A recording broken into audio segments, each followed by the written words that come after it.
Qeveria do të marrë masa të forta në rast se do të abuzohet me çmimet e produkteve bazë. Pas mbledhjes së qeverisë, ministri për pushtetin vendor Ervin Demo sqaroi se inflacioni që vjen për shkak të rritjes së çmimit të naftës po ndikon dhe tek produktet e tjera.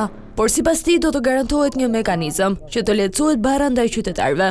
Rritja e çmimit të naftës dhe aq më tepër inflacioni që sjell në produktet, në një bazë gjër, kërkon një kohë të caktuar. Gjithsesi ajo çfarë jemi duke bërë është që e para të garantojmë transparencën.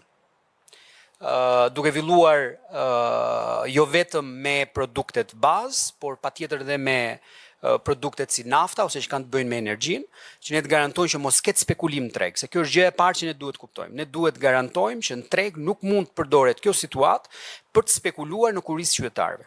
Ministri Demo komentoi dhe sulmet kibernetike iraniane ndaj postës shqiptare, duke bërë të ditur se shërbimet vijojnë normalisht. U zhvilluar një analizë e detajuar nga Autoriteti Kombëtar i Kibernetikës, nga Akshi, por po ashtu dhe nga ekspertët e vetë postës shqiptare. Ajo çfarë ne mund të themi në këtë moment është që të gjitha shërbimet e postës vazhdojnë normalisht. Nuk ka të dhëna, të paktën deri tani, që ka informacione të inkriptuara. Mëtej, Ministri e Shëndetësisë Evis Sala lajmëroi ngritjen e komisionit për çmimet e barnave, që do të monitorojë tregun dhe do të shmang mungesën e ilaçeve. I cila jep Komisionit të Çmimit të Barnave mundësinë për të rivlerësuar çmimet brenda një afati të shpejtë me qëllim shmangjen e çdo rreziku për të rreqjen e barnave nga tregu. Ndryshimet nuk kanë për qëllim, e rëndësishme kjo, rritjen e çmimit të barnave.